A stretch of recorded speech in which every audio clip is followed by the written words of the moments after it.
నారా లోకేష్ ఉప ముఖ్యమంత్రి అయితే తప్పేంటని కాకినాడ జిల్లా పిఠాపురం తెలుగుదేశం నేత వర్మ ప్రశ్నించారు.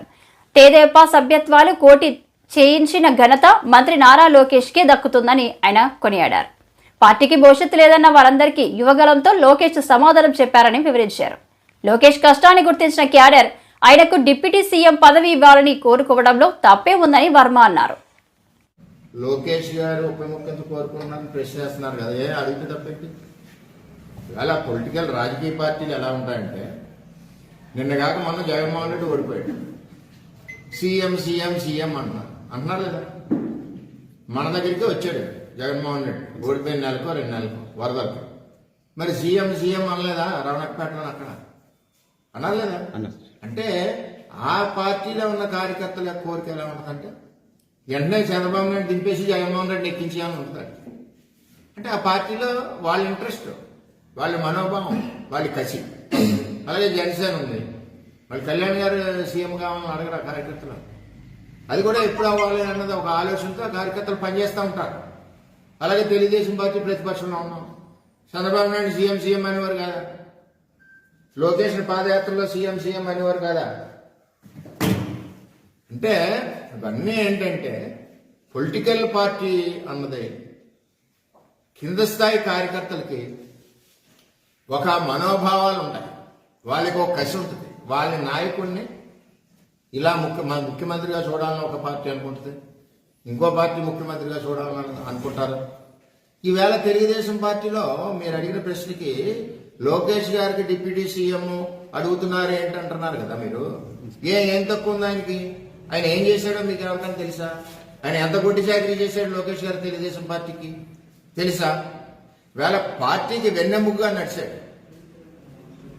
ఒక సైడ్ చంద్రబాబు నాయుడు పరిపాలన చేస్తుంటే 2014-19లో రాష్ట్రంలో రూపాయి లేకుండా చిల్లిగా లేనప్పుడు పార్టీని వెనకుని నడిపించి వెన్నెముగ్గా ఉన్నాడు.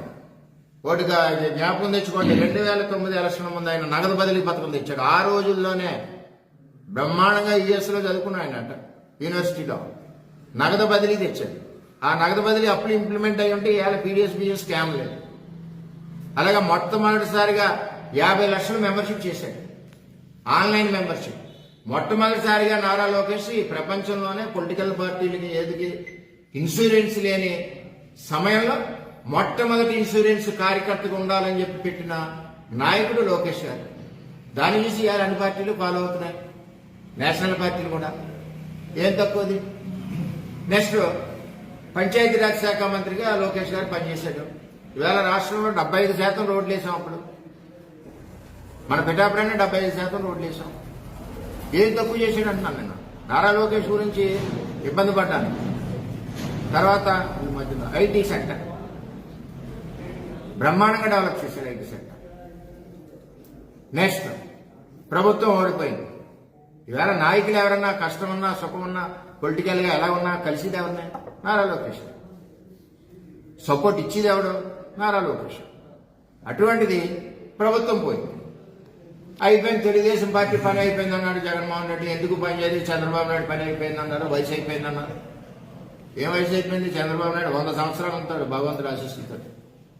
ఆయన ఆరోగ్యం మీకు ఎవరికి తెలియదు, ఆయన కష్టపడే విధానం ఎవరికి తెలియదు అన్న పరిస్థితుల్లో కార్యకర్తలు మేము తిరుగుతుంటే అయిపోయిందిరా మీ తెలుగుదేశం పార్టీ అనేవారు. మమ్మల్ని అని వారు ఆ పార్టీలో ఎత్తుకుంటారు దాన్ని.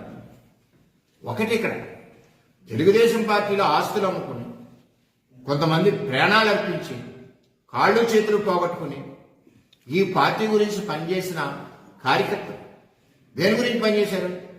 చంద్రబాబు నాయుడు నాయకత్వం కావాలి, రేపు తెలుగుదేశం పార్టీ యువ నాయకత్వం కావాలి, రేపు నెక్స్ట్ జనరేషన్కి తెలుగుదేశం పార్టీ. ఇప్పుడు చంద్రబాబు నాయుడు గారు విజన్ మన 47 అది 2047 పెట్టారు, 20 పెట్టారు. ఎందుకు పెట్టారు అంటే ఒక ప్రణాళిక. అలాగే పొలిటికల్ పార్టీలకు కూడా ఒక ప్రణాళిక ఉంటుంది. రేపు రాబోయే రోజుల్లో ఈ రాష్ట్రాన్ని నడిపించాలి తెలుగుదేశం పార్టీ తరఫున ఎవరు నడిపించగలరు? సత్తా ఉన్న నాయకుడు ఎవరంటే లోకేష్. రాబోయే రోజుల్లో తెలుగుదేశం పార్టీలో చెప్తున్నట్టు నన్ను వక్రీకరించండి, మా కార్యకర్తల మనోభావాలు చెప్తున్నాం. ఈవేళ 1 కోటి మంది కార్యకర్తలు ఉన్నారు తెలుగుదేశం పార్టీలో, నారా లోకేష్ నాయకత్వంలో చేసిన మెంబర్షిప్లో. 1 కోటి మంది కాదు, రాష్ట్రంలో ఉన్న తెలుగుదేశం పార్టీ అందరూ కూడా కోరుకుంటున్నారు డిప్యూటీ సీఎం అమ్మ. పొలిటికల్ పార్టీస్ ఎప్పుడు కూడా మనుగడ సాధించాలన్నా, పార్టీ బలపడాలన్నా కార్యకర్తల మాట విన్నారు. ప్రభుత్వం అడిపోయింది.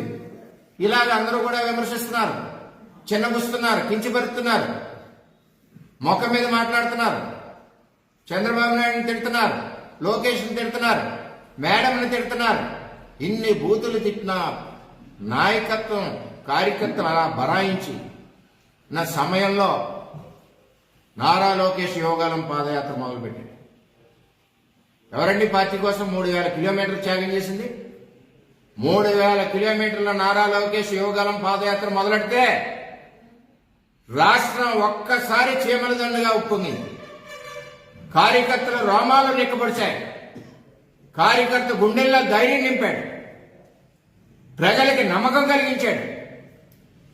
అబ్బా, తెలుగుదేశం పార్టీ నాయకత్వం ఒక యువకుడిని ఇచ్చింది. ఈ యువకుడి సారథ్యంలో మన కుటుంబాలన్నీ కూడా క్షేమంగా ఉంటాయి. మళ్ళీ 3వ తరం నాయకుడు వచ్చాడు, అన్న ఎన్టీఆర్ సంక్షేమ పథకాలు కొనసాగుతాయన్న ఒక ఆలోచనతో యోగాలం పాదయాత్రలో ప్రజలు, కార్యకర్తలు ఎన్ని దాడులండి. చిత్తూరులో దాడి, భీమవరంలో దాడులు, ఎక్కడికక్కడ దాళ్లు, రాళ్లు, గూండాలు, పోలీసులు అందరూ తిరగబడి ఆపాలను చూసిన కార్యకర్తల భుజాల మీద. అదేవిధంగా లోకేష్ గారు ధైర్యంగా ఎన్ని వచ్చినా సరే పద, ఉంటే ఉంటా, పోతా పోతా అని చెప్పి యోగలం పాదయాత్రతో తెలుగుదేశం పార్టీ పునాదులు బలైపడ్డమే కాకుండా ఉవ్వెత్తున లెగుస్తుంది తెలుగుదేశం పార్టీ అన్న ఆలోచన ప్రజల్లో రావడానికి కారణం నారా లోకేష్ యొక్క యోగలం పాదయాత్ర.